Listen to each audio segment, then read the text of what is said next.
बिस्मिल्लाहिर्रहमानिर्रहीम। अस्सलाम वालेकुम डियर स्टूडेंट्स। बच्चों कैसे हैं? सब ठीक ठाक हैं? बच्चों लास्ट लेक्चर में हमने एक्सरसाइज 4.3 स्टार्ट कर रखी है जिसके हमने 5 क्वेश्चन सॉल्व कर लिए। ठीक है, आज हम इंशाल्लाह क्वेश्चन नंबर 6 से ऑनवर्ड कंटिन्यू करने वाले हैं और क्वेश्चन नंबर 6 जो है वो है solve the system of the homogeneous linear equations by using Gaussian elimination method. अब ये मेथड का नया नाम आ गया। आपको याद होगा कि लास्ट लेक्चर में जब हमने सिस्टम को सॉल्व किया था बाय एचेलन फॉर्म, तो वहाँ पे मैंने जिक्र किया था तीन नामों का। तो बेसिकली ये तीन नामों में से एक ही है। ठीक है, वो मेथड के नाम से बेटा एक तो था यूजिंग एचेलन फॉर्म जो हमने लास्ट लेक्चर में किया भी था। दूसरा नाम मैंने लिया था गॉसियन एलिमिनेशन मेथड जो यहाँ पे उसका जिक्र आ गया। ठीक है, और तीसरा मेथड का नाम था बैकवर्ड सब्सटीट्यूशन। तो ये तीनों एक ही मेथड के नाम है, याद रखिएगा। एचेलन फॉर्म, गॉसियन एलिमिनेशन मेथड या बैकवर्ड सब्सटीट्यूशन, तो ये तीनों एक ही मेथड के नाम है, याद रखिएगा। ठीक है। अब होमोजेनियस सिस्टम को अंडरस्टैंड करने से पहले आपने कुछ डेफिनेशंस अंडरस्टैंड करनी है, तो पहले वो हम देख लेते हैं। मैंने उनको पहले लिख दिया हुआ है, तो ज़रा ये देख लेते हैं।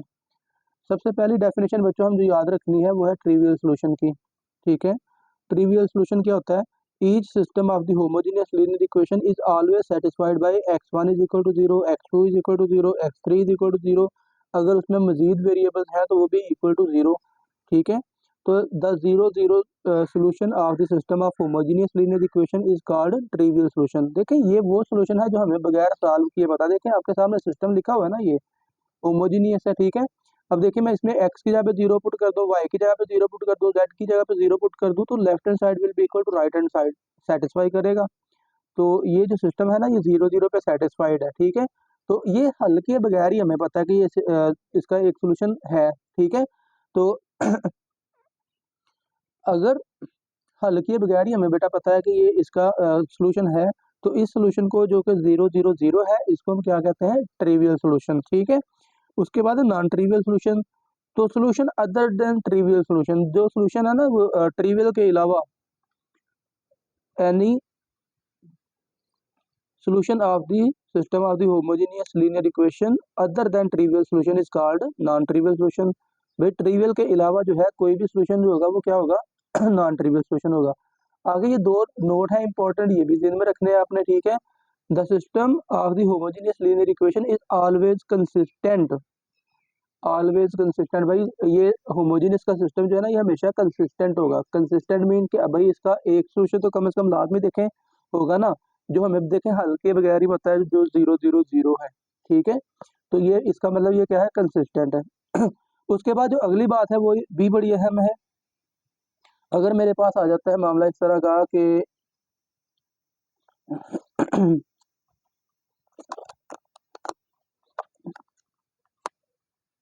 बच्चों मामला इस तरह का है कि अगर ए का डिटर्मिनेंट 0 नहीं है, तो मैं आपको कुछ चीज़ एक मिनट समझाना चाह रहा हूँ।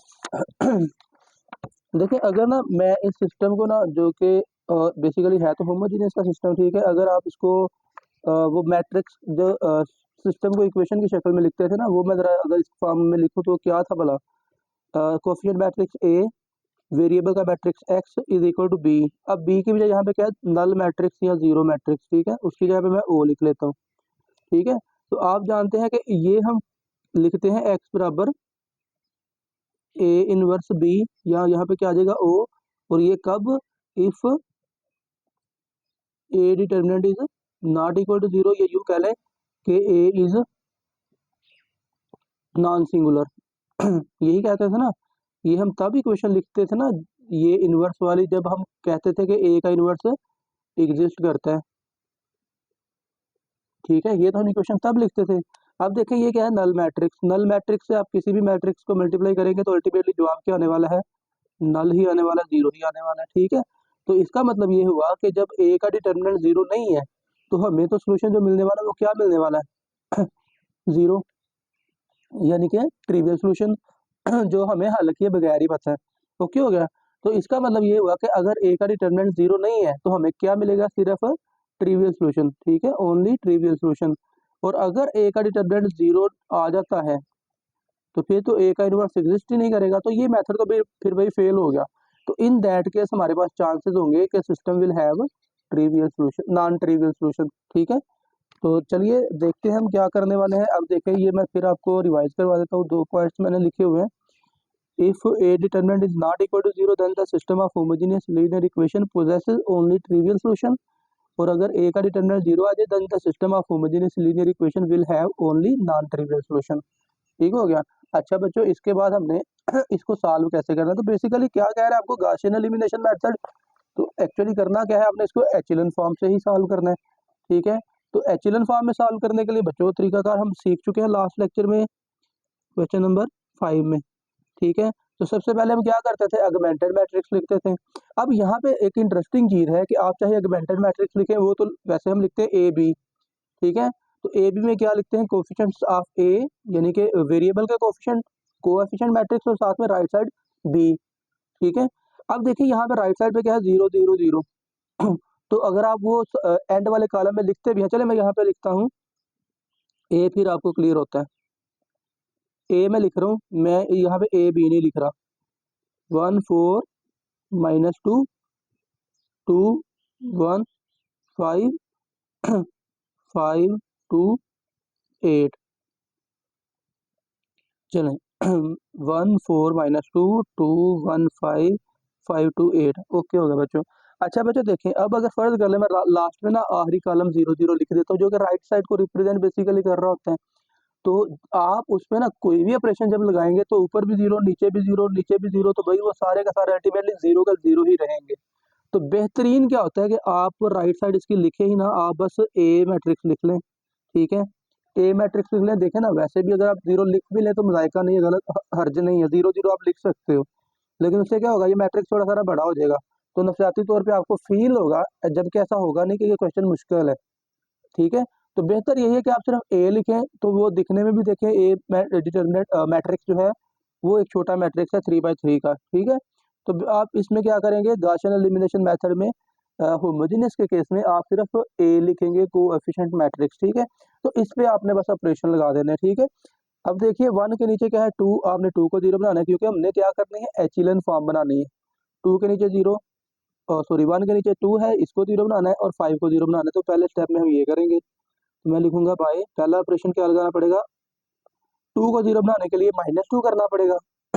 तो फार्मूला बनाइए, 2 कहाँ पे है, रो 2 में, माइनस क्या करना पड़ेगा 2, और यहाँ पे रो 1, क्योंकि लीडिंग एंट्री हमारे पास रो 1 में है।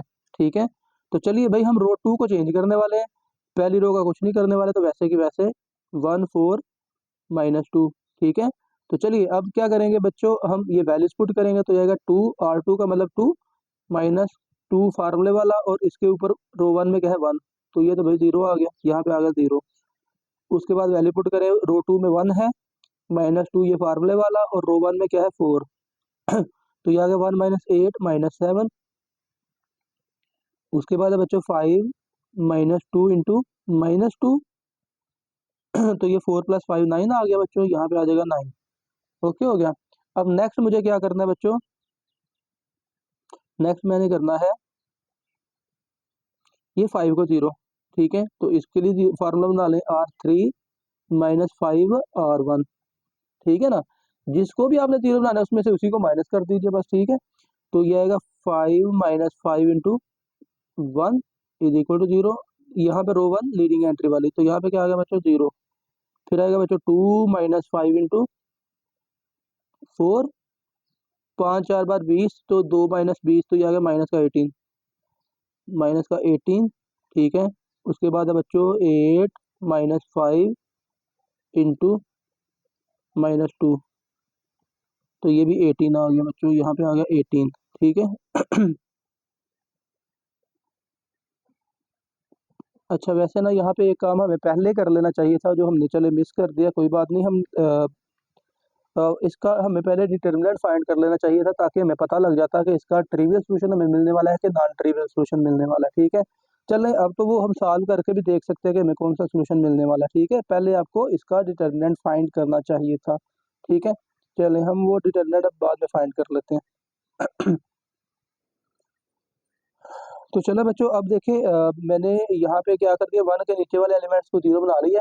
अब मैंने क्या करना है बच्चों, अब मैंने यहाँ पे 1 बनाना है और इसके नीचे 0 बनाना है। ठीक है, तो बेशक आप क्या करें, इसको -7 पे डिवाइड कर लें, या देखें यहाँ पे जो है ना वो 18 आ रहा है दोनों जगहों पे, तो आप इसको 18 पे डिवाइड कर देंगे ना -18 पे, तो ये 1 बन जाएगा। ठीक है, चलें वो चले, जगह भी बच जाएगी, जगह नहीं बचेगी, बल्कि ये कह रहा हूँ ऊपर लिखना तो आपको नज़र नहीं आएगा, तो मैं लास्ट रो को क्या करने वाला हूँ, -18 पे डिवाइड करने वाला हूँ। ठीक है, -18 पे डिवाइड करता हूँ, तो यहाँ पे आ जाएगा 1 और यहाँ पे -1 आ जाएगा। ठीक है, तो मैं लिख रहा हूँ बच्चों बाय -1/18 और 3, रो 3 को मैं बच्चों -18 पे डिवाइड करने वाला हूँ। ठीक है, तो ये मेरे पास आ जाएगा पहली रो वैसे ही 1 4 -2, उसके बाद है 0 -7 और 9, और फिर आएगा 0 1 और -1। ठीक है तो अब देखें मुझे यहाँ पे 1 चाहिए था ना, तो मैं इन दोनों रोज को आपस में इंटरचेंज कर लेता हूँ।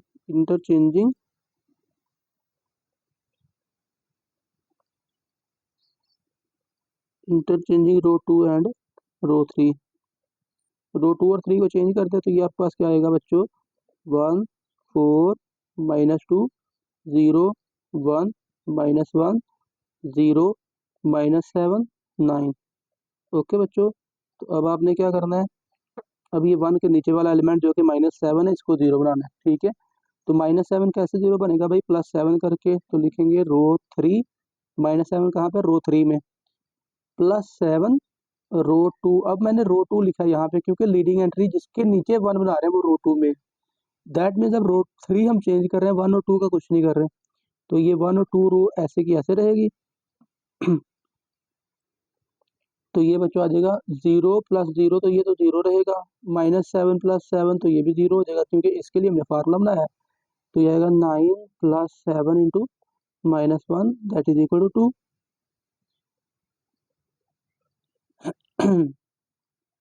ठीक है, तो अब बच्चों यहाँ पे जरा गौर करें ना, तो ये एचएलएन फॉर्म तो बन चुके हैं, लेकिन चले लास्ट स्टेप एक और हम कर लेते हैं, इसको क्या कर लेते हैं, 2 पे डिवाइड भी कर लेते हैं। ठीक है, ताकि यहाँ पे भी 1 आ जाए। ठीक है, तो बाय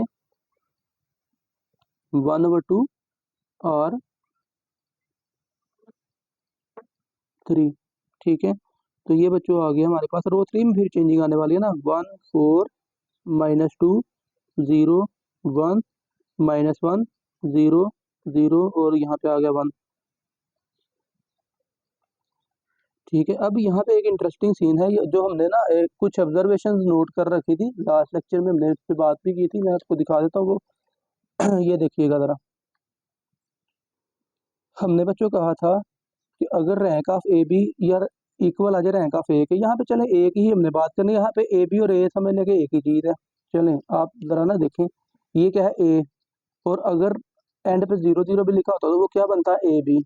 ओके, तो बेसिकली 0 0 लिखा हो तो वो जो ए का रैंक, जो अब आपके सामने ए है, ए का जो रैंक होगा वही बेसिकली ए बी का रैंक होगा। ठीक है, तो यानी कि समझना कि यहाँ पे ए बी और ए का बिहेवियर सेम होने वाला है।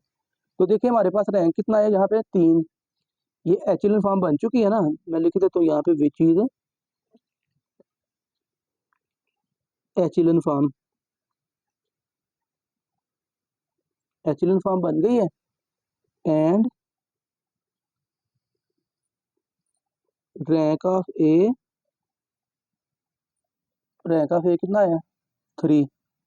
ठीक है, तो 3 क्या है, नंबर ऑफ वेरिएबल्स, तो मैं लिखता हूँ यहाँ पर rank of A is equal to 3 that is equal to number of variables.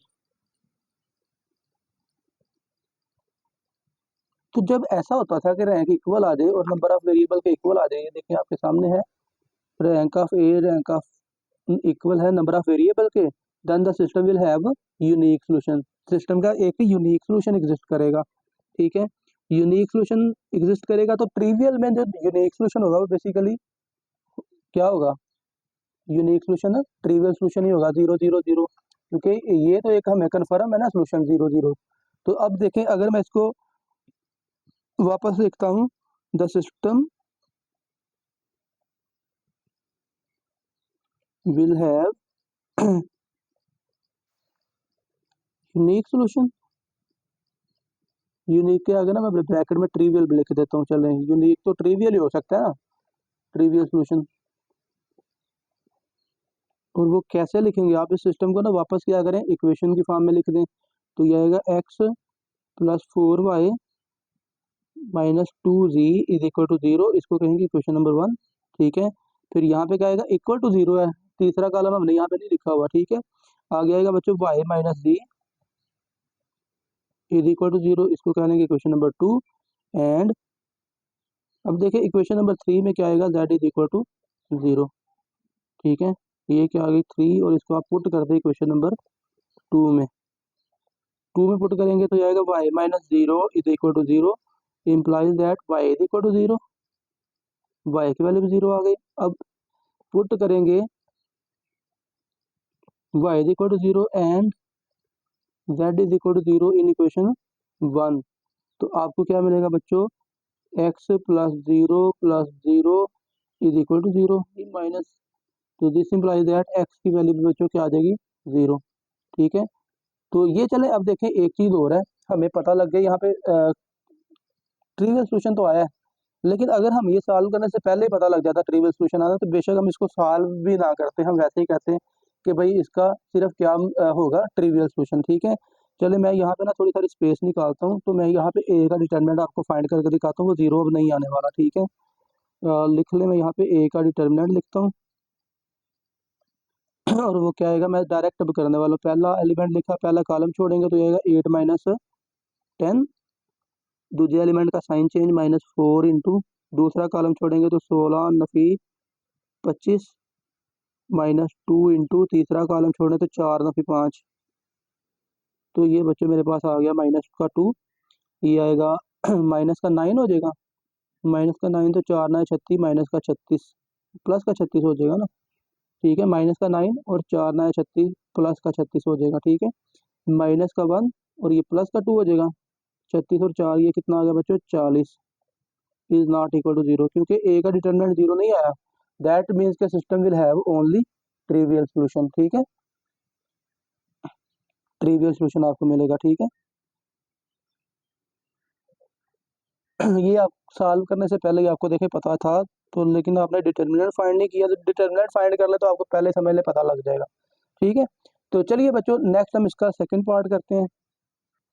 तो बच्चों दूसरा पार्ट आपके सामने है, तो पहले यहाँ पे भी हम क्या करेंगे, यहाँ पे ना मैं पहले डिटरमिनेंट फाइंड करूंगा। ठीक है, here A is equal to, coefficient matrix लिखने वाले हैं, तो बच्चों यहाँ पे आएगा 1 4 2 2 1 -3 3 2 -4। ठीक है, ये मैंने ए लिख लिया। तो बच्चों पहले मैं यहाँ पे क्या करता हूँ, ए का डिटर्मिनेंट फाइंड करता हूँ, ताकि मुझे पहले ही पता चल जाए कि मुझे ए का ट्रिवियल सोल्यूशन मिलने वाला है या नॉन ट्रिवियल सोल्यूशन मिलने वाला है। तो चलिए आपको बच्चों डिटर्मिनेंट निकालना याद है,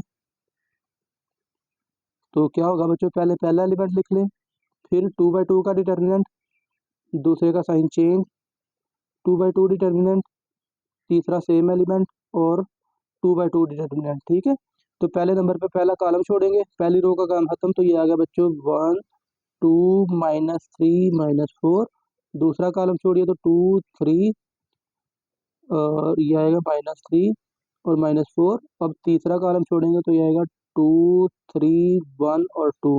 ठीक है, तो चलें इसको हम सॉल्व करते हैं। तो ये आएगा ए का determinant is equal to 1 into -4 plus 6 -4 into, ये आ गया -8 और ये आ गया +9। ठीक है, 3 3 9, माइनस का 9 और फार्मूले का मिलके प्लस हो जाएगा, +2 इंटू 4 -3। ओके, तो बच्चों नेक्स्ट ये क्या बन जाएगा, ए का डिटर्मिनेंट इज इक्वल टू, ये आ जाएगा 2 प्लस का 2 और ये आ गया प्लस का 1 और ये -4 हो जाएगा, और ये आ गया प्लस का 1 और ये आ जाएगा प्लस का 2। ठीक है, तो ये डिटर्मिनेंट क्या आ गया, 0। ठीक है, तो चूंकि डिटर्मिनेंट 0 आ गया है, that mean the system will have non trivial solution. ठीक है, इसको अब आप पहले क्या कर लें, मेंशन कर लेंगे। ठीक है, आप अब इसको लिख लेंगे, since A determinant is equal to 0। ठीक है, therefore the system will have non trivial solution. अब हमें इसका नॉन ट्रिवियल सोल्यूशन मिलने वाला, लाजमी मिलने वाला, ठीक है, यानी कि 0 0 के अलावा सोल्यूशन हमें मिलने वाला है। तो क्या मिलेगा, चलें बच्चों सॉल्व करके देखते हैं। नाउ वापस मैं ए को लिखने वाला हूँ। ए क्या है बच्चों, 1 4 2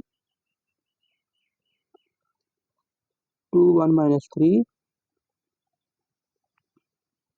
और बच्चों 2 3 माइनस 4 2 3 माइनस 4 3 2 माइनस 4 है, 3 2 माइनस 4। ओके, तो अब बच्चों मैंने इसको क्या करना है, एचेलन फॉर्म में बस रिड्यूस करना है, ठीक है। तो काम बच्चों वही है, आपने बस क्या करना है, ये 1 है तो इसके नीचे वाले एलिमेंट को 0 बनाना है। तो पहले नंबर पे क्या है, 2 2 को कैसे 0 बनाएंगे, R2 माइनस 2 R1, ठीक है, लीडिंग एंट्री रो 1 में है। मैं रो 2 में चेंजिंग लाने वाला हूँ, तो रो 1 वैसे रहेगी, तो ये आएगा 1 4 2, ठीक है।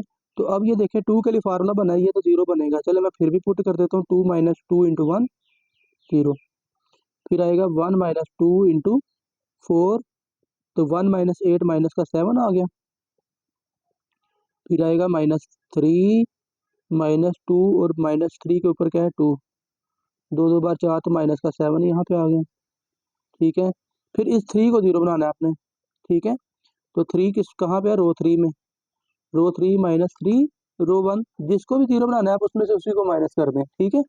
तो ये क्या आएगा, 3 माइनस 3 इंटू 1 0, ठीक है। यहाँ पे लीडिंग एंट्री वाली रो लिखनी है, उसके यहाँ तो आ गया 0, फिर आ गया बच्चों 2 माइनस 3 इंटू 2 के ऊपर क्या है 4, तो ये आएगा 3 4 बार 12, माइनस का 10 आ गया, ठीक है। उसके बाद है बच्चों माइनस 4 माइनस 3 इंटू 2, तो ये आ गया माइनस 6 माइनस 4, तो ये भी माइनस 10 ही आ गया, ठीक है, माइनस 10। ओके बच्चों, तो अब ये देखें पहले नंबर पे लीडिंग एंट्री 1 और उसके नीचे वाले सारे एलिमेंट्स 0 आ गए, ठीक है।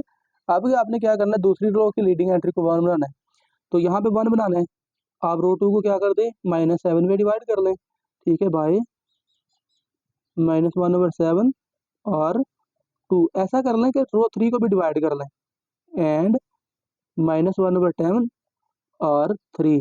इससे भी क्या होगा कि यहाँ पे 1 1 बन जाएगा, तो कैलकुलेशन हमारी किसी हद तक आसान हो जाएगी। तो मैं रो 2 और रो 3 को डिवाइड करने वाला हूँ, रो 2 को -7 पे, रो 3 को -10 पे, तो ये आएगा 1 4 2 0 1 1 0 1 और 1। तो अब बच्चों देखें दूसरी रो की लीडिंग एंट्री ये 1 बन गई, इसके नीचे मुझे 0 बनाना है, इसके नीचे है क्या 1, तो 1 कैसे 0 बनेगा, -1 करके, तो आप लिखे रो 3 माइनस रो 2, ठीक है। रो 2 क्यों, कि लीडिंग एंट्री रो 2 में है। अब मैं रो 3 में चेंजिंग लाने वाला हूँ, तो रो 1 और 2 ऐसे रहेगी, 1 4 2 0 1 1, और ये आ गया 0 माइनस 0 0 1 माइनस 1 0 1 माइनस 1 0। अब देखें जो ए है इसका रैंक कितना आ गया 2,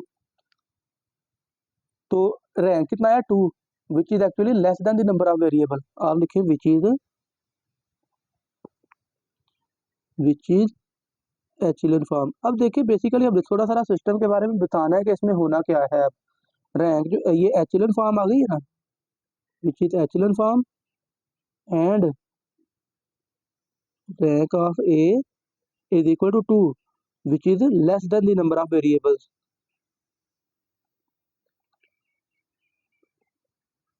तो जब रैंक जो है वो वेरिएबल की तादाद से कम आ जाए तो फिर क्या हुआ था, तो फिर बच्चों ये हुआ था कि जो सिस्टम जो है ना इसके इनफाइनाइटली मैनी सोल्यूशन आएंगे। सो the system will have infinitely many solution, infinitely many solution. अब वो मैनी सोल्यूशंस कैसे आएंगे, ठीक है, वो बच्चों आप इस सिस्टम को वापस इक्वेशन की फॉर्म में लिखें, ठीक है। सो नाउ ये आएगा बच्चों x1 plus 4x2 plus 2x3 is equal to 0, इसको कहेंगे equation number 1, equal to 0, right side पे 0 था, ठीक है ना। तो उसके बाद है बच्चों x2 plus x3 is equal to 0, इसको कहेंगे इक्वेशन नंबर 2। अब देखें ना तीसरी इक्वेशन से हमें तीसरी रो से कोई इक्वेशन नहीं मिल रही बाहर, ठीक है। क्योंकि हमने लास्ट लेक्चर में बात की थी, बेसिकली पहली रो जो होती है ना वो बेसिकली x1 की इक्वेशन होती है, दूसरी रो x2 की इक्वेशन होती है, तीसरी रो x3 की इक्वेशन होती है जब हम रिड्यूस्ड एचेलॉन फॉर्म में कन्वर्ट कर रहे होते हैं, तो आपको x1 x2 x3 की वैल्यूज मिल रही होती हैं। लेकिन यहाँ पे रो 3 में तो x3 का कॉन्सेप्ट नहीं है, तो आप यहाँ पे पता क्या करेंगे, फिर पुट कर लेंगे x3 is equal to t, और इसकी रीजन क्या है, चले मैं कहाँ पुट करना, मैं 2 में पुट करने वाला हूँ। आप लिखेंगे where t is any arbitrary constant. T क्या है, कोई भी एक आर्बिट्ररी कांस्टेंट है जिसकी वैल्यू हम चेंज कर सकते हैं, डिफरेंट वैल्यू यूज कर सकते हैं। और ये जो टी है ना बेसिकली यही हमें बता रहा है कि हमारे पास सोल्यूशन जो है वो इनफाइनाइट सोल्यूशन आए हैं। कैसे, अभी देख लेते हैं। मैं इसको 2 में जब पुट करूंगा this implies that x2 plus T is equal to 0। ठीक है ना, x3 की जगह पे टी लगा दिया, दैट मीन्स के x2 की वैल्यू क्या आ गई, -t। ठीक है, अब जब ये आप पुट करेंगे ना, पुटिंग द वैल्यूज ऑफ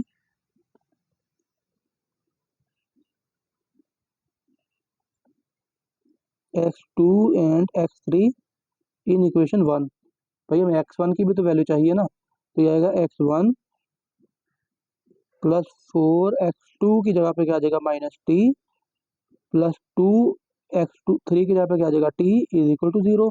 तो ये आ गया -4t प्लस 2t, तो ये this implies that x1 is equal to x1 minus 2t आ जाएगा इज इक्वल टू 0। ठीक है, तो x1 की वैल्यू क्या आ जाएगी बच्चों, 2t। ठीक है बच्चों, तो ये आ गया हमारे पास x1 की वैल्यू 2t, x2 की वैल्यू -t और x3 की वैल्यू t हमने अज्यूम की है। ठीक है, तो ये बच्चों इसके क्या कितने सोल्यूशन आ गए, इनफाइनाइटली मैनी सोल्यूशन। आप टी की जगह पे आर्बिट्ररी कांस्टेंट पुट करके देखें, आप जीरो तो नहीं पुट करेंगे, जीरो पुट करेंगे तो वो 0 0 0 सोल्यूशन आएगा जो हमें सॉल्व किए बगैर ही पता था। ठीक है, आप इसमें टी की जगह पे 1 पुट करें, 2 पुट करें, -3 पुट करें, कोई भी नंबर आप इसमें टी की जगह पे पुट करेंगे ना, तो जो भी आपको x1 x2 x3 की वैल्यूज मिलेंगी वो सिस्टम को सेटिस्फाई करेंगी। ठीक हो गया, तो ये हो गया सेकंड पार्ट। नेक्स्ट फटाफट कर लेते हैं थर्ड पार्ट। तो बच्चों तीसरा पार्ट भी ऐसे ही बिल्कुल आपने करना है, तो चलो फटाफट हम इसको सॉल्व कर लेते हैं। अब आप लिखेंगे पहले ए की वैल्यू क्या आएगी बच्चों, यहाँ पे आएगा 1 2 -1 1 -1 5, ये आएगा 2 1 और 4। ठीक है बच्चों, तो पहले हम इसका क्या करते हैं, डिटर्मिनेंट फाइंड करते हैं ताकि हमें पहले पता लग जाए हमें सोल्यूशन मिलने कौन सा वाला है। ठीक है, तो चलिए बच्चों पहले मैं यहाँ पे क्या करता हूँ, ए का डिटर्मिनेंट फाइंड करता हूँ। तो वो क्या आएगा बच्चों, 1 2 -1 1 -1 5 2 1 4। ठीक है, तो बच्चों हम इसका क्या करते हैं, डिटर्मिनेंट फाइंड कर लेते हैं। मैं डायरेक्ट अब फाइंड करने वाला हूँ, हमारी काफ़ी माशाल्लाह प्रैक्टिस हो चुकी है।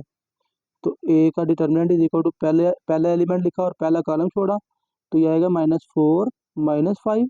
ठीक है ना, क्रॉस मल्टीप्लाई, दूसरे एलिमेंट की साइन चेंज, -2 हो गया, और फिर दूसरा कॉलम छोड़ेंगे तो 4 एक बार 4 -5 दो बार 10। ठीक है, फिर तीसरे एलिमेंट का साइन सेम, तीसरा कॉलम छोड़ें तो ये आएगा 1 -2।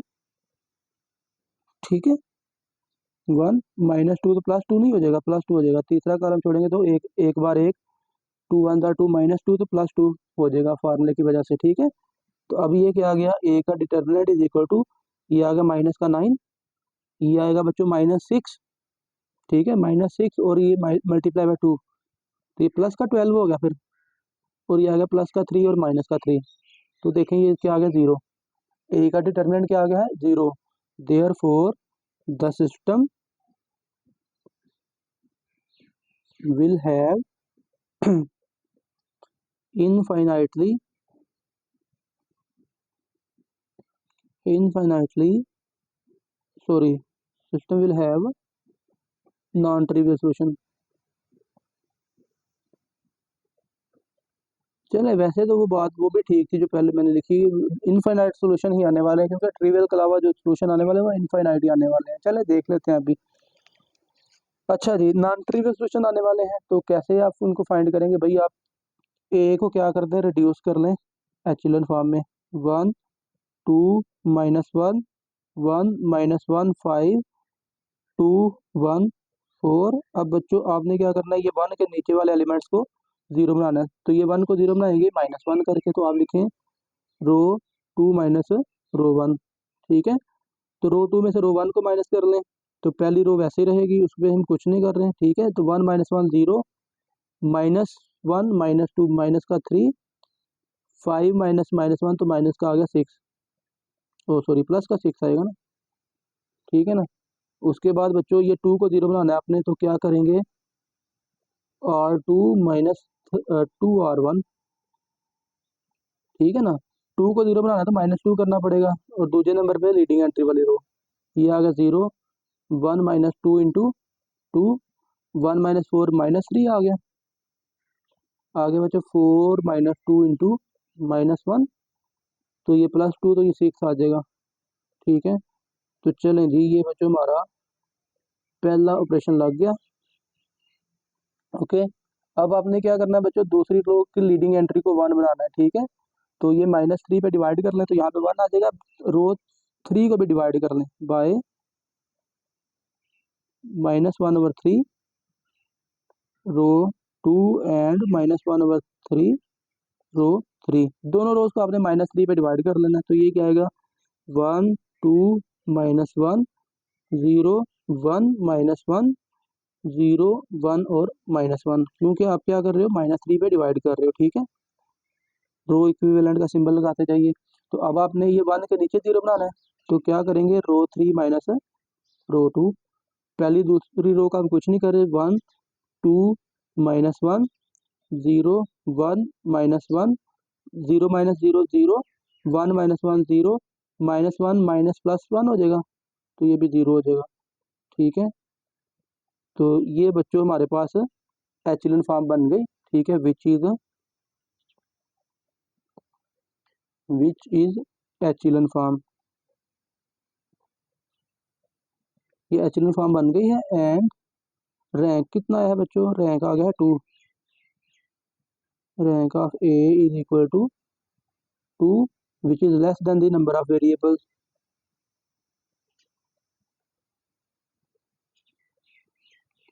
सो the system will have infinitely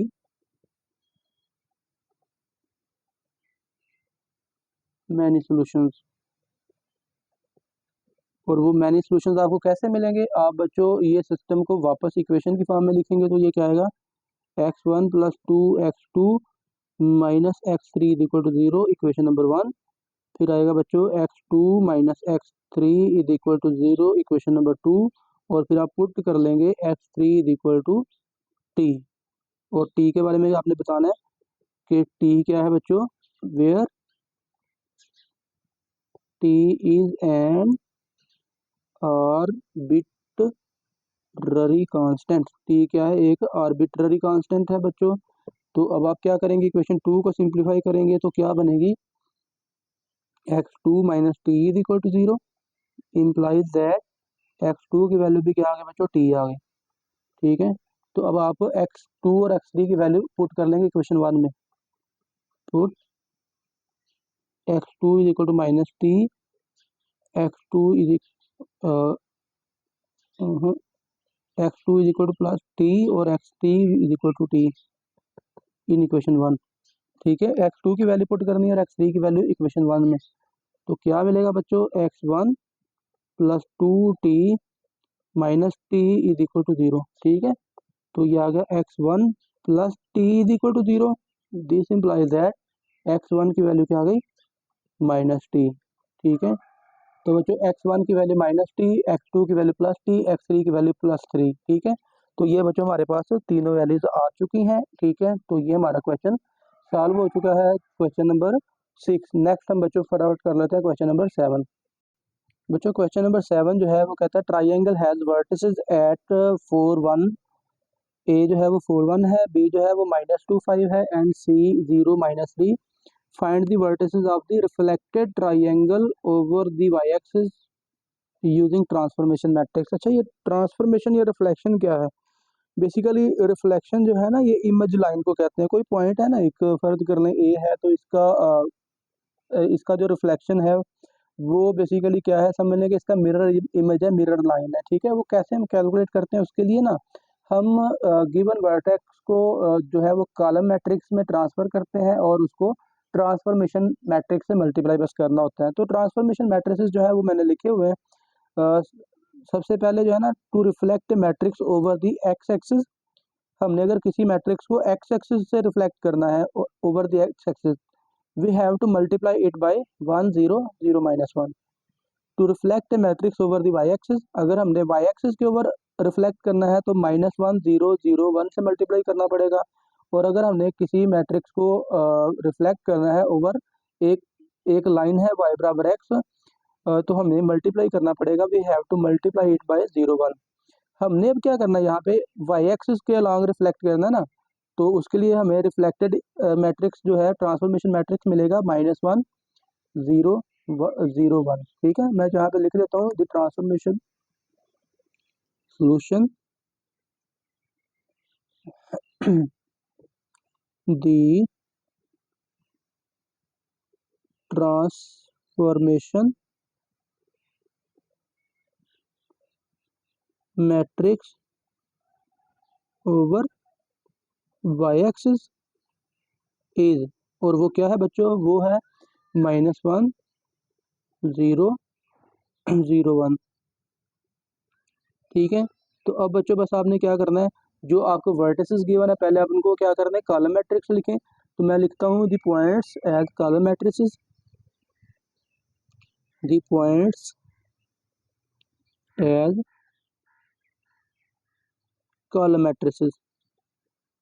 तो चलें बच्चों, पॉइंट्स को हम क्या करते हैं, कॉलम मैट्रिक्स की शक्ल में लिख लेते हैं। ठीक है, पॉइंट ए जो है वो है बच्चों A 4 1,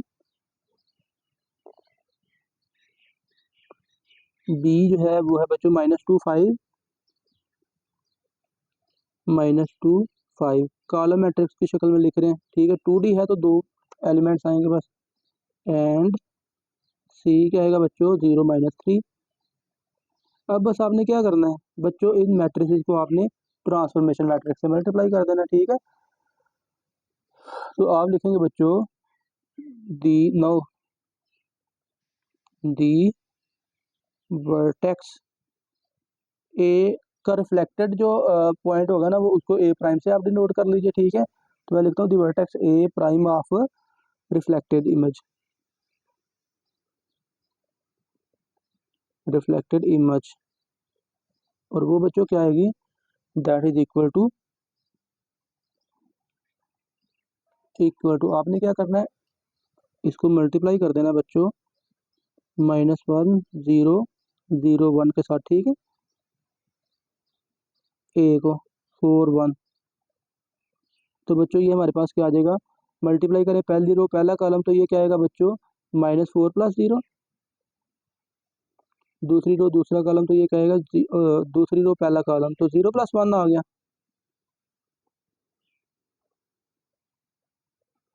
ठीक है, तो ये बच्चों मेरे पास आ जाएगा 4 1 -4 1। ठीक है, या आप इसको बच्चों पॉइंट की शक्ल में वापस अगर लिखें तो ये क्या बनेगा -4 1। ठीक हो गया, तो उसके बाद बच्चों the vertex B prime of reflected image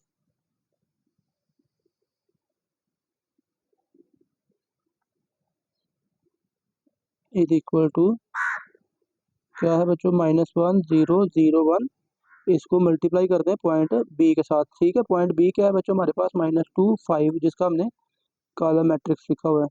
तो पहली रो पहला कॉलम बच्चों ये आ गया 2 + 0 0 + 5। आसान बच्चों क्वेश्चन है, मुश्किल नहीं है, ये आ गया 2 और 5। ठीक है, तो अगर आप इसको पॉइंट की शक्ल में लिख देंगे तो ये आएगा 2 5। ठीक है, और बच्चों फाइनली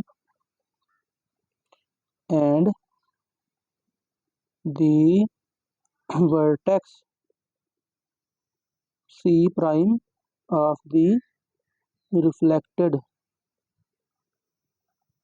image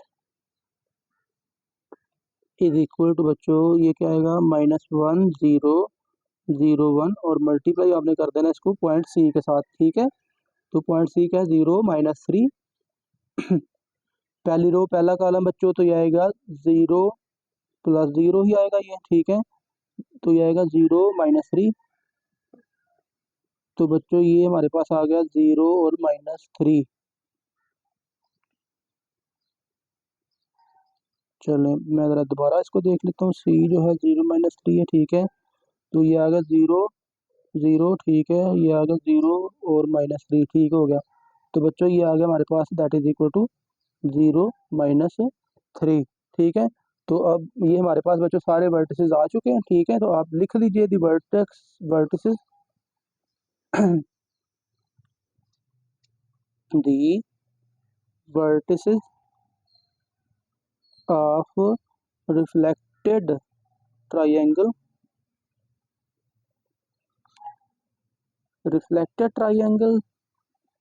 और वो क्या है बच्चों -4 1 आया पहला पॉइंट हमारे पास, दूसरा पॉइंट आया 2 5 एंड तीसरा पॉइंट बच्चों 0 -3, ठीक है। तो ये बच्चों हमारा क्वेश्चन नंबर 7। नेक्स्ट हम करते हैं क्वेश्चन नंबर 8। तो बच्चों क्वेश्चन नंबर 8 जो है the point A is mapped to 30 20 -5 by scaling matrix P is equal to this one, find the coordinates of A. Basically ये क्वेश्चन नंबर 7 के जैसा ही है, ठीक है। अब देखिए जरा यहाँ पे आपने सिनेरियो अंडरस्टैंड करना है बच्चों। यहाँ पे सर मैंने ट्रांसफॉर्मेशन मैट्रिक्स आपको ये वाला गिवन है, ठीक है। और आपसे कह रहा है कि ए फाइंड करें। अब जरा गौर कीजिएगा पहले नंबर पे ना ये हमने ए बी सी को ट्रांसफॉर्म किया है ना, रिफ्लेक्ट किया है। तो जरा इसको सिर्फ ए को हम देखते हैं, ए पॉइंट ये है, ठीक है। जरा गौर करें लेफ्ट साइड पे क्या आ रहा है the vertex A prime. Basically left side पे सारा क्या है ए प्राइम, पॉइंट ए आता है ना, ये ए प्राइम है। ये वाला जो पॉइंट है ये क्या है ए प्राइम, ठीक है। और ये आया कैसे है, ट्रांसफॉर्मेशन मैट्रिक्स को ए से मल्टीप्लाई किया, ट्रांसफॉर्मेशन मैट्रिक्स को ए से मल्टीप्लाई किया, ठीक है। अगर फर्ज करें हमारे केस में ट्रांसफॉर्मेशन मैट्रिक्स का नाम क्या है पी, यह है P A is equal to A prime, ठीक है। तो आप यहाँ पे लिखेंगे सिंस जो है ए जो है is mapped to A prime, ठीक है, by scaling matrix P, therefore क्या होगा बच्चों P A is equal to क्या आएगा ए प्राइम, पी ए क्या आएगा ए प्राइम। तो आप बच्चों यहाँ पे लेट कर लीजिए कि जो ए पॉइंट है ना वो है एक्स वाई और जी, फर्ज कर ले आपने इसको लेट कर लिया एक्स वाई और जी, ठीक है। अब बच्चों देखें आपने फाइंड क्या करना है ए, तो पी जो है वो राइट साइड पे शिफ्ट होगा। तो पी अगर राइट साइड पे शिफ्ट होगा दैट मीन्स के ये पी का राइट साइड पे जाके क्या बनेगा इनवर्स, ठीक है। तो पी का इन्वर्स देखना है हमने कि पॉसिबल है कि नहीं। तो आप पी का क्या करना पड़ेगा, वो डिटर्मिनेंट निकालें, ठीक है। पी का डिटर्मिनेंट निकालें तो आप लिखें since P determinant is equal to क्या आएगा बच्चों -5 0 0 0 -5 0 0 0 -5। और क्योंकि ज़रा गौर करें ना ये तो डायगोनल मैट्रिक्स है, ठीक है। डायगोनल मैट्रिक्स है तो इसका डिटर्मिनेंट क्या होता है product of entries in the main diagonal. तो ये क्या होगा -5 मल्टीप्लाई बाई -5 मल्टीप्लाई बाई -5, तो ये कितना आएगा -125 नॉट इक्वल टू 0, 0 तो नहीं ना आया। तो इसका मतलब है देयरफॉर पी इनवर्स एग्जिस्ट करेगा बच्चों, पी का इनवर्स एग्जिस्ट करेगा ना, ठीक है। तो आपने क्या करना है बच्चों, अब पी का इनवर्स इक्वेशन 1 लिख ले, then equation 1 can be written as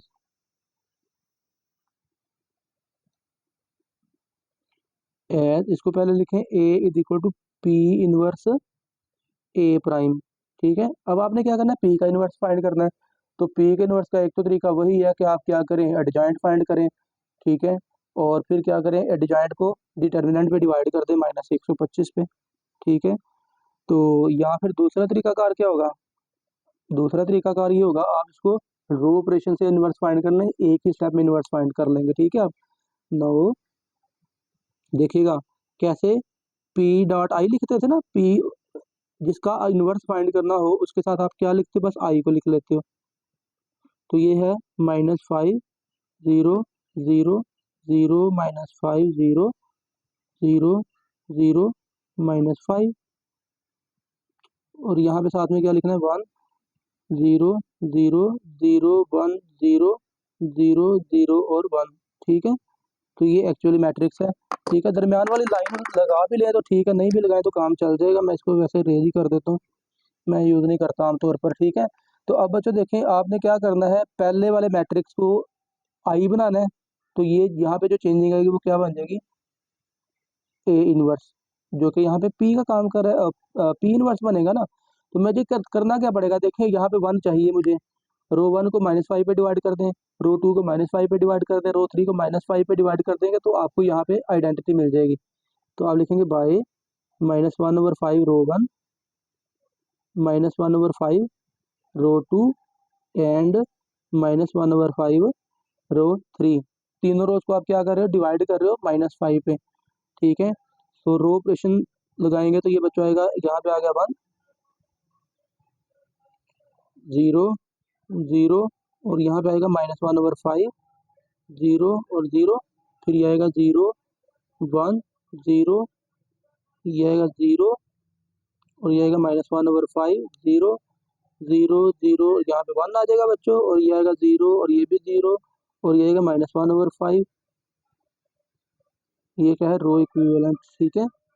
अब ये जरा गौर करें, ये क्या आ गया हमारे पास, दैट इज इक्वल टू, मैं इसको लिख सकता हूँ आई पी इनवर्स, ठीक है।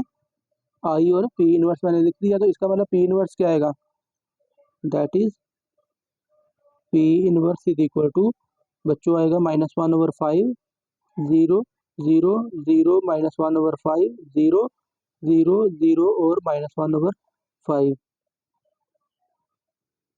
तो बच्चों अब मैंने ये क्या करना है, इसको इक्वेशन नंबर 2 में पुट कर देना ताकि मुझे ए मिल जाए, ठीक है। मैं इसको लिखता हूँ पुट इन इक्वेशन 2। तो ये बच्चों आ जाएगा मेरे पास ए इज इक्वल टू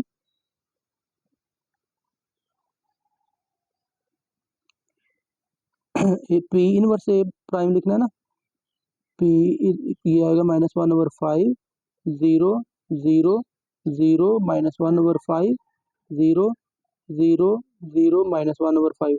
अच्छा, यहाँ पे एक चीज़ और है मैं डिस्कस करनी चाहिए, वो ये थी कि ए प्राइम की वैल्यू क्या होगी, ठीक है। तो बेसिकली ये कहता है कि मैप्ड होने के बाद जो है वो हमारे पास ये है 30 20 -5। तो यहाँ पे बेसिकली जो है ना, ए प्राइम जो है वो क्या है, 30 20 -5, ठीक है। तो यहाँ पे लिख लेते हैं हेयर, चले बल्कि मैं यहाँ पे लिख लेता हूँ, कोई इशू नहीं है। चलो जी, स्पेस तो नहीं छोड़ी मैंने, चलो यहाँ पे लिख लेता हूँ ए प्राइम 30 है, कमा 20 -5, और इसका कॉलम मैट्रिक्स हम बना के लिख लेंगे। तो ये जो है इसका कॉलम मैट्रिक्स क्या आएगा, 30 20 -5, ठीक है। तो चलिए बच्चों 30 20 -5 यहाँ पे लिख देंगे ए प्राइम की जगह पे, 30 20 -5, ठीक है। तो बस बच्चों आपने मल्टीप्लाई करना है, एक्स की जगह पे क्या आ जाएगा, ए की जगह पे आ जाएगा एक्स वाई जी, बेसिकली जो पॉइंट होगा, ठीक है। तो ए को मैं फिलहाल ए ही रहने देता हूँ। पहली रो पहला कॉलम मल्टीप्लाई करें बच्चों, तो ये आएगा -1/5 इंटू 30 +0 +0, पहली रो पहला कॉलम, ठीक है, 0 0 मल्टीप्लाई हो जाएगा। दूसरी रो पहला कॉलम तो ये आएगा 0 -1/5 इंटू 20 +0। तीसरी रो पहला कॉलम तो ये आएगा 0 +0 -1/5 इंटू -5, ठीक है बच्चों। तो ये मेरे पास क्या आ गया, ये आ गया बच्चों माइनस का 6 -4 और +1, ठीक है। तो बच्चों फिर ए की वैल्यू क्या आ गई, hence A is equal to आ गया -6 -4 1। ये बच्चों इसका आंसर है, ठीक है। ये हो गया क्वेश्चन नंबर 8। नेक्स्ट बच्चों करते हैं क्वेश्चन नंबर 9। बच्चों 9th क्वेश्चन है find the equation of the image of the curve with the equation y is equal to x square under the transformation with the associated matrix. बच्चों एक transformation matrix given है, equation आपको given है और आपसे कहता है कि आपने क्या करना है, एक इक्वेशन फाइंड करनी है इमेज की। ठीक है, तो अब यहाँ पे थोड़ा एक चीज आपने गौर करना है कि आपको सिर्फ ट्रांसफॉर्मेशन मैट्रिक्स गिवन है, ना तो आपको पॉइंट ए गिवन है, ना ही ए का प्राइम गिवन है, यानी कि जो रिफ्लेक्टेड इमेज है वो भी गिवन नहीं है। ठीक है, तो आपने इमेज फाइंड करना है। ठीक है, तो आप यहाँ पे क्या कर लें, आप सिंपल क्या करें, एक तो इमेज लेट कर लें। ठीक है, आप लेट कर लीजिए, उसका नाम रख लें ए, और उसको 2/2 होगा एक्स वाई लेट कर लें। देन बच्चों रिफ्लेक्टेड इमेज क्या होगा फिर, ए प्राइम, तो ये फिर बच्चों मेरे पास आ जाएगा एक्स प्राइम वाई प्राइम। ठीक है, लेट कर लिया ना हमने, अज्यूम कर लिया अपने पास है। ठीक है, एंड बच्चों जो ट्रांसफॉर्मेशन मैट्रिक्स है, बेशक हम इसका नाम कुछ भी रख सकते हैं, हम इसका नाम लास्ट क्वेश्चन में पी था, चले हम यहाँ पे पी रख लेते हैं। एंड लेट ट्रांसफॉर्मेशन मैट्रिक्स का नाम पी रख लिया, पी रख लें, कोई और नाम भी रख सकते हो, 1 2 3 4। ठीक है, अच्छा बच्चों अब जरा गौर कीजिए, मैंने करना क्या है, मैंने बच्चों ए मालूम करना है। तो अब मुझे पता है बच्चों कि अगर मैं पी को ए से मल्टीप्लाई करूंगा तो ए प्राइम आएगा। ठीक है, नाउ यही ट्रांसफॉर्मेशन का रूल है ना, कि अगर आप ट्रांसफॉर्मेशन मैट्रिक्स को ए से मल्टीप्लाई करें तो आपको क्या मिलने वाला है, ए प्राइम। ठीक है ना, रिफ्लेक्टेड इमेज मैंने फाइंड क्या करना है, मैंने फाइंड करना है यहाँ पे ए। ठीक है, तो ए कैसे फाइंड करूंगा भाई, पी उस तरफ जाके पी का इन्वर्स बनेगा। तो आप पहले चेक करें कि पी क्या सिंगुलर भी है या नॉन सिंगुलर है। ठीक है, नॉन सिंगुलर होना चाहिए ना, तभी इसका इन्वर्स एग्जिस्ट करेगा।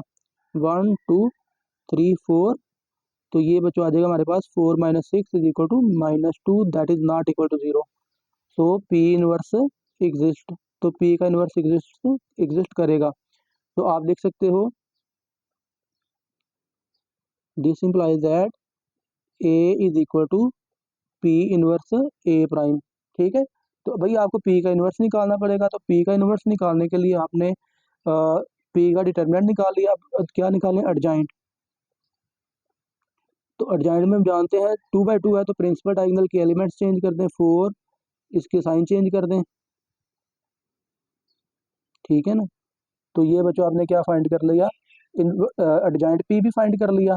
तो पी का इनवर्स क्या होगा, 1 over determinant P into adjoint P. ठीक है, तो दिस इंप्लाइज दैट बच्चों मेरे पास आ जाएगा ए इज इक्वल टू -1/2 इंटू 4 -2 -3 1 और इंटू ए प्राइम। ए प्राइम बच्चों मेरे पास क्या है, मैंने इसका नाम एक्स प्राइम और वाई प्राइम रखा हुआ है। ठीक है ना, ओके बच्चों, अब बस आप ये डिटर्मिनेंट को सिंप्लीफाई कर लीजिए। तो ए की वैल्यू भी मैं यूज़ कर लेता हूँ एक्स और वाई -1/2। अब ये मल्टीप्लाई करेंगे बच्चों, पहली रो पहला कॉलम, तो ये आ गया 4 एक्स प्राइम -2 वाई प्राइम, तो रहेगा -3 x prime plus y prime. ठीक है, तो फिर बच्चों नेक्स्ट क्या कर दें, आप इसको 2 पे डिवाइड भी कर दें और एक्स की वैल्यू लिख लें, मतलब ऊपर वाली वैल्यू एक्स की वैल्यू होगी, नीचे वाली वाई की वैल्यू होगी। क्योंकि दो मैट्रिक्स इक्वल है तो इनकी करस्पॉन्डिंग एंट्रीज क्या होंगी, इक्वल होंगी। तो एक्स इज इक्वल टू क्या आ गया बच्चों, -1/2 into 4 x prime -2 y prime, या इसको हम लिख सकते हैं बच्चों, मैं 2 पे डिवाइड भी कर लूँ अगर, तो ये आएगा -2 x prime plus y prime. ठीक है, और ओके, तो दूसरे नंबर पे बच्चों क्या आएगा, y is equal to, y की वैल्यू क्या आएगी, -1/2 into 3 x prime plus y prime. चलें, पूरा पूरा डिवाइड नहीं होता, मैं इसको डिवाइड नहीं कर रहा। ठीक है, अब क्या करेंगे बच्चों, अब बस सिंपल आपने जो ट्रांसफॉर्मेशन इक्वेशन आपको गिवन है वो यूज़ कर लीजिए। ठीक है, और वो इक्वेशन क्या है, y is equal to x square. ठीक है, now y is equal to x square, तो आप क्या कर दें भाई, वाई की यहाँ पे बस एक्स और वाई की वैल्यू पुट कर लीजिए। तो दिस इम्प्लाइज दैट, ये क्या आएगा बच्चों, वाई की जगह पे क्या आने वाला है बच्चों, वाई की वैल्यू पुट करेंगे तो -1/2 into 3 x prime plus y prime. ठीक है, is equal to x square, ये वाली वैल्यू का स्क्र, तो ये आ गया -2x prime plus y prime का स्क्र। चले मजीद सिंप्लीफिकेशन पॉसिबल नहीं है, तो यही इसका आंसर है। ठीक है, दैट्स इट बच्चों। इतना सारा देखें आसान सा तो क्वेश्चन है, बस आपने ट्रांसफॉर्मेशन की डेफिनेशन यूज़ की है। ठीक है, तो ये बच्चों क्वेश्चन नंबर 9। अब नेक्स्ट करते हैं क्वेश्चन नंबर 10। तो बच्चों नेक्स्ट क्वेश्चन नंबर 10 है, बड़ा ही एक इंटरेस्टिंग क्वेश्चन है। Use the matrix to encode the message keep it up where a letter A to Z are the corresponding to the numbers 1 to 26। बच्चों एक मैसेज है कीप इट अप, इसको हमने इनकोड करना है। बेसिकली ये cryptography का एक क्वेश्चन है, जो बेसिकली न्यू सिलेबस में ये एडिशन अभी हुआ है। वैसे तो ये एमफिल में पढ़ाया जाता था, लेकिन अब ये अच्छी एक चीज़ है कि इसको बेसिक लेवल पे भी, बेसिक ही प्रॉब्लम है, बड़ी एडवांस प्रॉब्लम नहीं है, आसान सा क्वेश्चन है। ठीक है, तो अब एक मैसेज हमें गिवन है कीप इट अप, कहता है कि इसको आपने इनकोड करना है। अब इनकोड से क्या मुराद है? बेसिकली इनकोडिंग जो है ना, बेसिकली हम हैकर से बचने के लिए करते हैं। फर्ज कर लें जैसे आपने लास्ट हमारे कुछ लास्ट प्रीवियस जो दौरे हुकूमत थे वहाँ पे काफ़ी एक बहस चली थी एक साइफर के बारे में। तो बेसिकली साइफर जो होता है ना, साइफर एक इनकोडेड टेक्स्ट होती है, रैंडम से उल्टे सीधे अल्फाज होते हैं। ठीक है, जिनको हम डी कोड करके प्रॉपर एक मैसेज बनाते हैं। मतलब फर्ज कर ले मैंने किसी को मैसेज भेजना है कीप इट अप, लेकिन फर्ज कर ले रास्ते में कोई मेरा मैसेज हैक कर लेता है, कोई हैकर बीच में बैठा हुआ है, वो मैसेज मेरा हैक कर लेता है, तो उसको तो पता लग जाएगा कि मैंने क्या लिखा हुआ है कीप इट अप। लेकिन बजाय कि कीप इट अप जाने के मेरे आगे मैसेज में टुकड़े जाएं, कुछ रैंडम अल्फ़ाबेट्स चले जाएं या काउंटिंग नंबर्स चले जाएं, तो जिसका मतलब रास्ते में बीच वाले को पता ही ना हो कि मैंने क्या भेजा है। ठीक है, तो उसको हम क्या कहते हैं? साइफर टेक्स्ट कहते हैं। ठीक है, ये जो मेरे पास कीप इट अप लिखा हुआ है ये क्या है? प्लेन टेक्स्ट, इसको कहते हैं प्लेन टेक्स्ट। ठीक है, और जब इनकोड इसको मैं करूंगा तो वो जो रैंडम से कुछ लफ्ज बनेंगे, जो डिजिट्स बनेंगे, वट एवर कुछ भी बनता है भी बन जाएंगे, उसको हम कहते हैं साइफर टेक्स्ट। ठीक है, अब देखें मैंने कीप इट अप को ना इनकोड करना है, कोडिंग में लिखना है, ताकि बीच वाले किसी बंदे को पता ना लगे। या यूँ समझ लीजिए कि हम जब इकट्ठे दोस्त बैठ के बातें कर रहे होते हैं तो हमने कोई कोड वर्ड रखा होता है कि जब मैं फलां लफ्ज बोलूंगा तो इसका मतलब फलां है। ठीक है, तो वो फिर क्या होता है, उसको हम कहते हैं कि ये इसने क्या बोला है, इसने कुछ साइफर बोला है, और इसकी फिर वो क्या करता है अगला बंदा, उसकी डी कोडिंग करता है, फिर वो समझता है कि इसका मतलब क्या है, ये कहना क्या चाहता है, जो उन्होंने की एक डिसाइड की होती है। अब हमारे क्वेश्चन में समझ लें कि मैट्रिक्स ए जो है ये एक की है, पासवर्ड है, जिसको यूज करके मैंने मैसेज को इनकोड या डीकोड करना है। अब देखें अब यहाँ पे ना कहता है where the letters A to Z are the corresponding to the numbers 1 to 26। भाई ए बी सी जो है ना अल्फाबेट्स जो है, ये क्या है? कोरस्पॉन्डिंग अल्फाबेट्स हैं। तो पहले आपने क्या करना है भाई, दो सवाल है क्रिप्टोग्राफी के, तो दोनों बड़े ही आसान और इंटरेस्टिंग से क्वेश्चन हैं। ठीक है, मैट्रिक्स ए गिवन है आपको। तो अब पहले मैंने अब क्या करना है बच्चों, पहले तो हम अल्फ़ाबेट्स को अंडरस्टैंड करते हैं। ठीक है, मेरे पास है अल्फ़ाबेट्स ए टू जी। ठीक है, ए टू जी अल्फ़ाबेट्स पहले लिखूंगा। देखें बच्चों, चले हम लिख लेते हैं A B C D E F G. एक लाइन में मैंने जी तक लिख लिए। ये क्यों लिख रहा हूँ अभी आपको पता लग जाता है। जी H I J K L M N O P Q R S T U V W X Y और जी। ठीक है, ये मैंने ए बी सी लिख दी। ठीक है, तो ये बेसिकली इनकोडिंग स्टार्ट हो चुके, हमारा क्वेश्चन स्टार्ट हो चुका है, ये क्वेश्चन का पार्ट है। ठीक है, अब क्या है, अल्फ़ाबेट्स जो है letter A to Z corresponding to 1 to 26, यानी कि ए को लेटर असाइन किया गया है 1, नंबर असाइन किया गया 1, बी के लिए 2, सी के लिए 3, डी के लिए 4, ई के लिए 5, 6, 7, 8, 9, 10, 11, 12, 13, 14, 15, 16, 17, 18, 19, 20, 21, 22, 23, 24, 25, 26। ओके हो गया बच्चों। अब देखें ये हमने बच्चों की यूज़ करनी है, एज ए की इसको यूज़ करना, ठीक है। मैसेज हमारा क्या है, कीप इट अप। तो बच्चों बस देखें आपने कीप इट अप में के क्या है, देखें के 11th एलिमेंट है, तो मैं के की बजाय यहाँ पे 11 यूज़ करूँगा, के नहीं यूज़ करूँगा, क्या यूज़ करूँगा 11। ई 5वां है तो ए की जगह पे क्या आ जाएगा 5, ठीक है। पी क्या है, कौन सा डिजिट है, अल्फ़ाबेट है ये 16वें नंबर पे। आई कहाँ पे है बच्चों 9th पे। टी कहाँ पे है बच्चों 20 पे। यू कहाँ पे है बच्चों 21 पे। और पी कहाँ पे है बच्चों 16 पे। तो मैं अपने मैसेज को ना देखें, अब मैंने मैसेज को मैट्रिसेस में कन्वर्ट करना है, इनकोड अभी हम इनकोडिंग स्टार्ट करने वाले हैं, ठीक है। अब बच्चों मैसेज हमारा कीप इट अप। अब देखें जो मैट्रिक्स हमारे पास जो है ना ए, देखें जो बेसिकली हमने थोड़ी देर पहले ट्रांसफॉर्मेशन की है ना, रिफ्लेक्टेड इमेज फाइंड किया, बेसिकली काम यहाँ पे भी वही है।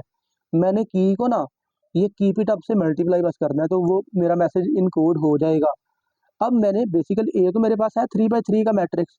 अब मैंने कीप इट अप को क्या करना है, मैट्रिक्स की शक्ल में लिखना है जिससे ए की मल्टीप्लिकेशन पॉसिबल हो। ए जो है वो प्री मैट्रिक्स है और जो नए मैट्रिक्स बनेंगे वो मैंने ए के साथ मल्टीप्लाई करने हैं, तो वो कौन से मैट्रिक्स किस ऑर्डर के होंगे। और याद रखें वो कॉलम मैट्रिक्स होंगे, ठीक है।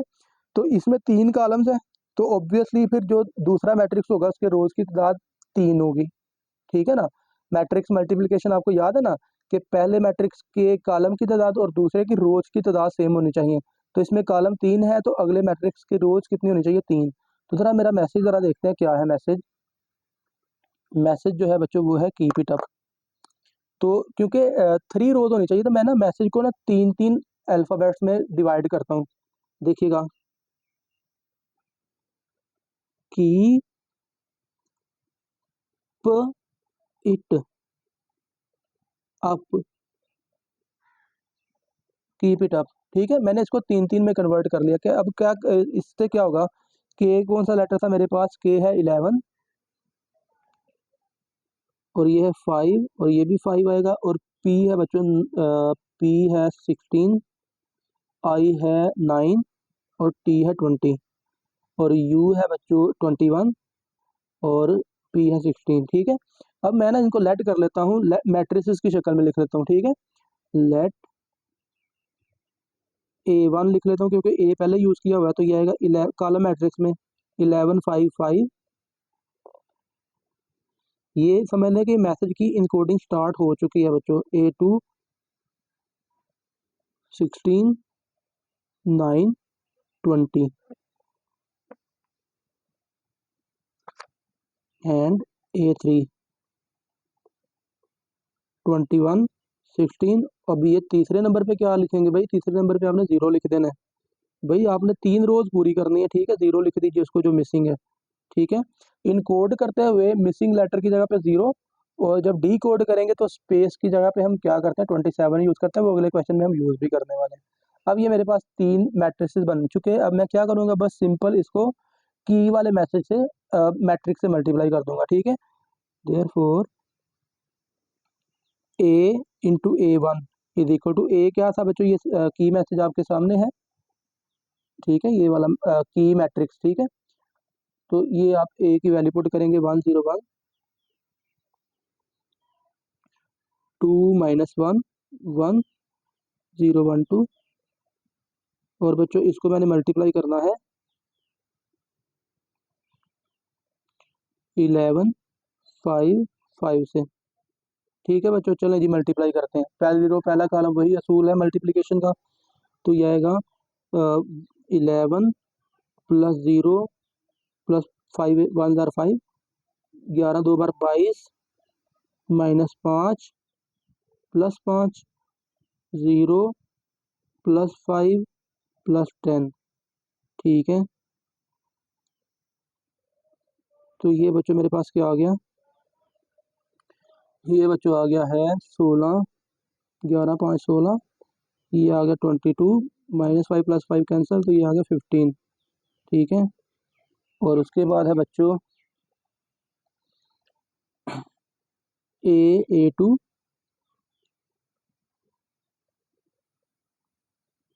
ठीक है। तो ए वही है बच्चों 1 0 1 2 -1 1 0 1 और 2 और A2 क्या है बच्चों 16, 9, 20। तो ये बच्चों मेरे पास मल्टीप्लिकेशन क्या आ जाएगी, पहली रो पहला कॉलम तो ये आएगा 16 जमा 0 जमा 20, ठीक है। 16 2 बार 32 -9 प्लस 20, ये आएगा 0 प्लस 9 प्लस 40। तो ये बच्चों मेरे पास आ जाएगा, दूसरा मैसेज आ जाएगा बच्चों 36, ये आएगा बच्चों 43 आ जाएगा।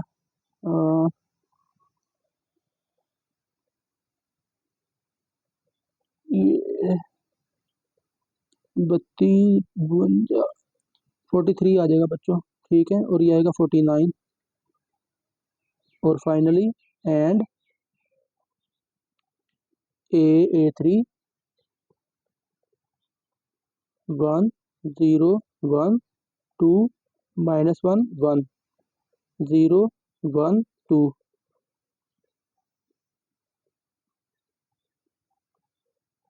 तो ये बच्चों मेरे पास क्या आएगा नेक्स्ट, तीसरा मैट्रिक्स है 21 16 0। A3 की वैल्यू पुट कर रहा हूँ, ठीक है। तो ये बच्चों आ जाएगा पहली रो पहला कॉलम तो ये आएगा 21 प्लस 0 प्लस 0, ठीक है। ये आएगा बाई 21, तो ये आएगा 42 -16 प्लस 0, और ये आएगा 0 प्लस 16 प्लस 0।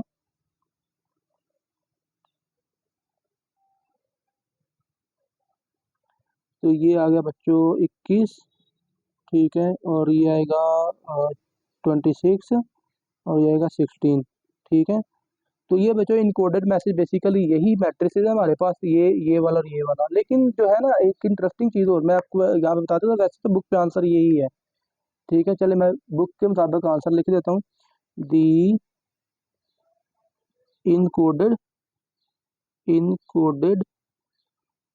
मैसेज इज, वो क्या है बच्चों, पहला मैट्रिक्स है 16 22 15,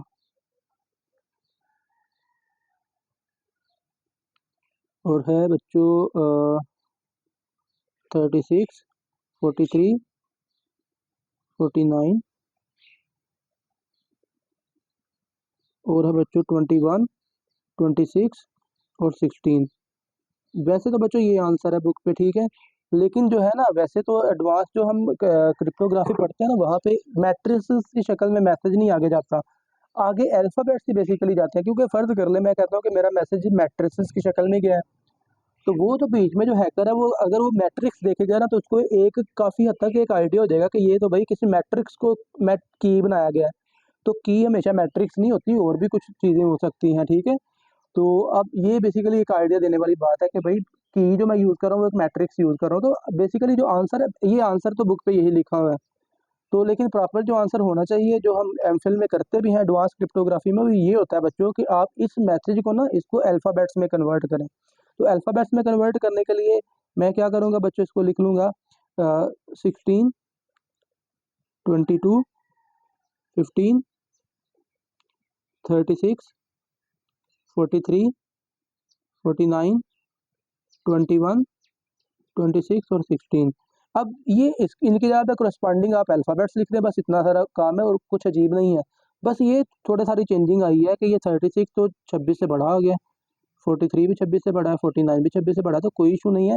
जो लेटर बड़े आ गए हैं आप उनमें से 26 माइनस कर सकते हो। 16 22 15 26 माइनस करेंगे तो ये 10 आ जाएगा, 26 माइनस करेंगे तो ये 17 आ जाएगा बच्चों, और यहाँ से 26 माइनस करेंगे तो 23 आ जाएगा, ठीक है। ठीक है, तो ये 21 है, ये 26 है, ओके, ये 16 है। तो अब आप इनके करस्पॉन्डिंग जो है वो मैसेज अल्फ़ाबेट्स लिख दें बच्चों, ठीक है। 16 के करस्पॉन्डिंग कौन है, पी है। 22 के लिए क्या है बच्चों, वो है वी। 15 के लिए क्या है, 15 के लिए है बच्चों ओ। 10 के लिए है बच्चों जे। 17 के लिए है बच्चों क्यू। 23 के लिए है बच्चों डब्ल्यू। 21 के लिए है बच्चों यू। 26 के लिए है Z और 16 के लिए है P। तो ये है मेरा बच्चों साइफर टेक्स्ट, ठीक है। Hence the required encoded message, encoded message या इसको बच्चों क्या कहते हैं, साइफर टेक्स्ट भी कहते हैं इसको, साइफर टेक्स्ट,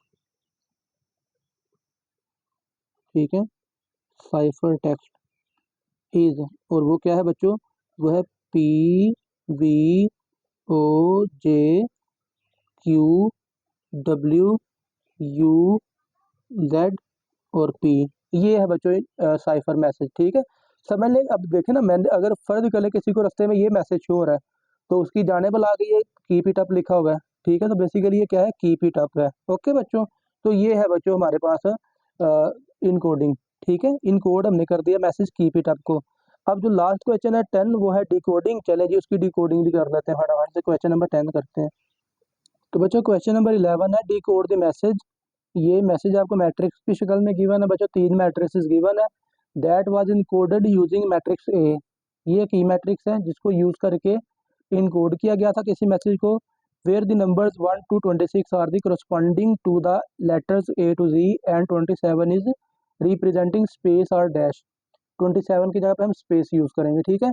अब देखें इनकोडेड मैसेज है, हमने इसको डीकोड करना है। समझ लें कि ये साइफर टेक्स्ट आपको गिवन है और इस साइफर टेक्स्ट को आपने प्लेन टेक्स्ट में कन्वर्ट करना है, यानी कि मैसेज बनाना है आपने कि आपको ये क्या मैसेज भेजा गया है। तो ये मैट्रिक्स आपने यूज करना है। देखिए जब हमने इनकोडिंग की है ना, तो अपने जो मैसेज था ना उसको हमने की मैट्रिक्स से मल्टीप्लाई किया था, ठीक है। यहाँ पे भी बेसिकली मल्टीप्लिकेशन ही होगी, इन मैट्रिक्स को मल्टीप्लाई करेंगे लेकिन की से नहीं, की के इनवर्स से। पहले आपने की मैट्रिक्स का इनवर्स फाइंड करना है और फिर इनवर्स को आपने इन ही मैट्रिक्स से मल्टीप्लाई बस कर देना। इतना सारा काम है डिकोडिंग में, ठीक है। तो चलिए बच्चों हम क्या करते हैं, पहले ए का इनवर्स फाइंड करते हैं और फिर बच्चों इसको मल्टीप्लाई करते हैं मैसेज को, ठीक है। तो ए का इनवर्स फाइंड करने के लिए बच्चों आपको चाहिए ए का डिटर्मिनेंट, और ए का डिटर्मिनेंट के लिए मैं ए लिखता हूँ। ए है मेरे पास 1 1 -1 1 0 1 2 1 1। तो चलें बच्चों इसका डिटर्मिनेंट फाइंड करेंगे तो ये आएगा A determinant is equal to, पहला एलिमेंट लिखें और पहला कॉलम छोड़ दें तो ये आएगा 0 -1, ठीक है। फिर दूसरे का साइन चेंज, तो दूसरा कॉलम छोड़ें तो ये आएगा 1 -2। फिर तीसरा एलिमेंट सेम साइन के साथ और तीसरा कॉलम छोड़ेंगे तो ये आएगा 1 -0, ठीक है। तो ये बच्चों ए का डिटर्मिनेंट मेरे पास आ जाएगा फिर -1, ये -1 तो ये +1 हो गया और ये आ गया -1 इज इक्वल टू अल्टीमेटली -1 आ जाएगा, that is not equal to 0। इसका मतलब है कि ए का इन्वर्स एग्जिस्ट करेगा, ठीक है। तो हम क्या करेंगे, ए का इन्वर्स फाइंड करेंगे। तो बच्चों ए का इन्वर्स फाइंड करने के लिए अब आपके पास 2 ऑप्शन हैं और वो क्या है बच्चों, या तो आप यूजिंग क्या कर सकते हो, रो ऑपरेशन का यूज़ करके भी इन्वर्स फाइंड कर सकते हो, या वही एडजॉइंट वाला मेथड। तो भैया मैं एडजॉइंट वाला मेथड ही यूज़ कर लेता हूँ, ठीक है। बच्चों की एडजॉइंट वाले की प्रैक्टिस बच्चों की होती है ज़्यादातर, तो हम एडजॉइंट ही फाइंड कर लेते हैं। तो चलें बच्चों उसके लिए मुझे फाइंड करना पड़ेगा कोफैक्टर्स मैट्रिक्स, ठीक है। तो कोफैक्टर्स फाइंड करेंगे A11 -1 की पावर 1 + 1 और फिर पहली रो और पहला कॉलम छोड़ दीजिए तो ये आएगा 0 1 1 1। तो ये बच्चों आगे मल्टीप्लाई करने से -1 की पावर पहले 2 करेंगे तो +1, ये आएगा 0 -1 तो ये आ गया -1, ठीक है। A12 -1 की पावर 1 + 2, ठीक है। पहली रो और दूसरा कॉलम छोड़ेंगे तो ये आएगा 1 2 1 1। तो ये आ गया बच्चों -1 इंटू 1 -2 तो ये आ गया +1, ठीक है। फिर A13 -1 की पावर 1 + 3, ठीक है। तो फिर बच्चों पहली रो तीसरा कॉलम छोड़े, पहली रो और तीसरा कॉलम तो ये आ गया 1 0 2 1, ठीक है। तो ये बच्चों आ गया फिर मेरे पास -1 की पावर 4 + 1 हो गया, ये आ गया 1 -0 तो दैट इज इक्वल टू 1। और उसके बाद बच्चों A21 -1 की पावर 2 + 1, 2 1 मीन दूसरी रो पहला कॉलम, दूसरी रो और पहला कॉलम छोड़े तो ये आएगा 1 -1, दूसरी रो और पहला कॉलम तो ये आ गया 1 1, -1 की पावर 3 तो -1 आ गया बच्चों, तो ये आ गया 1 माइनस प्लस 1 हो गया, -2 हो गया। ठीक है बच्चों, उसके बाद है A22। चले मैं ना इसको आपके सामने रखता हूँ, ऐसे कर लेते हैं, ये ऐसे आपको ए भी नज़र आ रहा है। ठीक है, तो ये आ जाएगा बच्चों A22 -1 की पावर 2 + 2। 2 मीन दूसरी रो दूसरा कॉलम छोड़े, दूसरी रो दूसरा कॉलम, तो ये आएगा बच्चों 1 -1 2 1। ठीक है, दूसरी रो दूसरा कॉलम छोड़ दिया, तो ये बच्चों मेरे पास आ गया -1 की पावर 4 + 1, ये आ गया 1 + 2 3। ओके बच्चों, नेक्स्ट क्या आएगा A23 -1 की पावर 2 + 3, दूसरी रो तीसरा कॉलम, दूसरी रो तीसरा कॉलम, तो ये बच्चों आएगा 1 1 2 1। ठीक है, तो ये आ गया -1 की पावर 5 -1 आएगा ना, तो ये आएगा 1 -2 -1, तो ये +1 हो जाएगा। उसके बाद बच्चों चाहिए हमें चाहिए बच्चों A31 -1 की पावर 3 + 1। ठीक है, इंटू, और ये आएगा तीसरी रो पहला कॉलम, तीसरी रो पहला कॉलम, तो ये आएगा 1 0 -1 1 -1 की पावर 4 + 1, और ये आ गया 1 -0, तो ये आ गया 1। ठीक है ना, उसके बाद A32 = -1 की पावर 3 + 2, तो ये बच्चों आ गया 32, तीसरी रो दूसरा कॉलम, तो ये आएगा 1 1 -1 1, तीसरी रो दूसरा कॉलम 1 1 -1 1। ओके, -1 की पावर 5 -1, ये आएगा 1 + 1 2, तो -2 बन गया।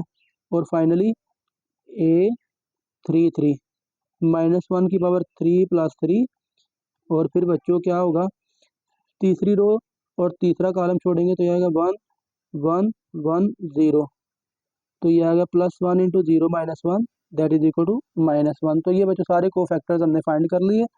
नाउ हम जानते हैं एडजॉइंट ऑफ ए क्या होता है बच्चों, ये होता है, चलें पहले हम फार्मूला ही लिख लेते हैं, A11 A12 A13 A21 A22 A23 A31 A32 A33 और इसका ट्रांसपोज। ठीक है, तो चलिए मैं वैल्यू पुट करता हूँ A11। ठीक है, ये है -1, A12 है बच्चों 1, फिर 1, फिर -2, फिर 3, फिर 1, फिर 1 है, फिर -2 है, फिर -1 है बच्चों, और इसका है ट्रांसपोज। तो चलें बच्चों हमने इसका ट्रांसपोज फाइंड करना है, और बच्चों इसका ट्रांसपोज हो जाएगा हमारे पास अब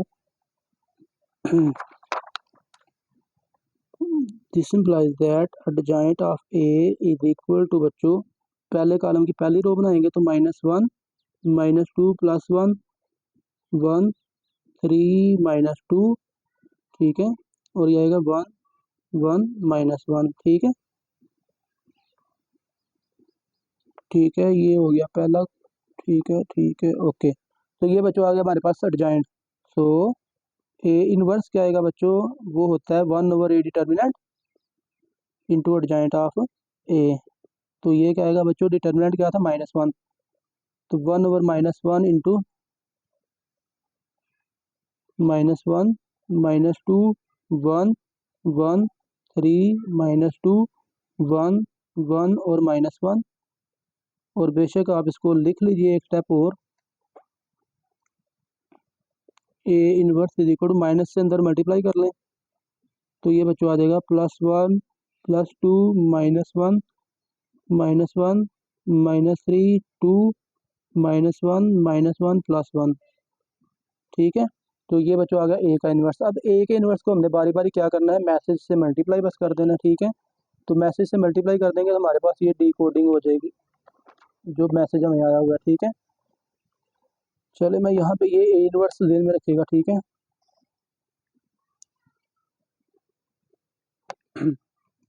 नाउ ए इन्वर्स को मल्टीप्लाई कर देना है A1 से। चले मैसेजेस का नाम समझ लें कि A1 है हमारे पास, A1 A1 2 A1 3, ठीक है। और वो क्या है बच्चों, ए इनवर्स है मेरे पास 1 2 -1 -1 -3 2 -1 -1 और 1, ठीक है। तो चलिए बच्चों मैसेज का पहला हिस्सा क्या है मेरे पास, मैसेज का पहला हिस्सा है 11 20 43, 11 20 43। तो चलें बच्चों पहली रो पहला कॉलम मल्टीप्लिकेशन कर लें। पहली रो पहला कॉलम तो ये आएगा बच्चों 11 जमा 40 माइनस 43। दूसरी रो पहला कॉलम तो -11 -60 प्लस 86, ठीक है। और उसके बाद है बच्चों -11 -20 प्लस 43। तो ये बच्चों मेरे पास आ जाएगा, जमा करने के बाद जमा करेंगे तो ये आएगा -3 तो ये आ गया 8 पहले नंबर पे, ठीक है 8 आएगा। और दूसरे नंबर पे आएगा, कैलकुलेटर यूज़ कर लीजिएगा, 15 आएगा। और फिर बच्चों आ जाएगा यहाँ पे 12, ठीक है ओके। उसके बाद बच्चों हम ए इनवर्स को A2 से मल्टीप्लाई कर लेते हैं। A inverse A2 message 2 basic message वाला जो मैट्रिक्स है ना दूसरा, ए इनवर्स है बच्चों 1 2 -1 -1 -3 2, ठीक है।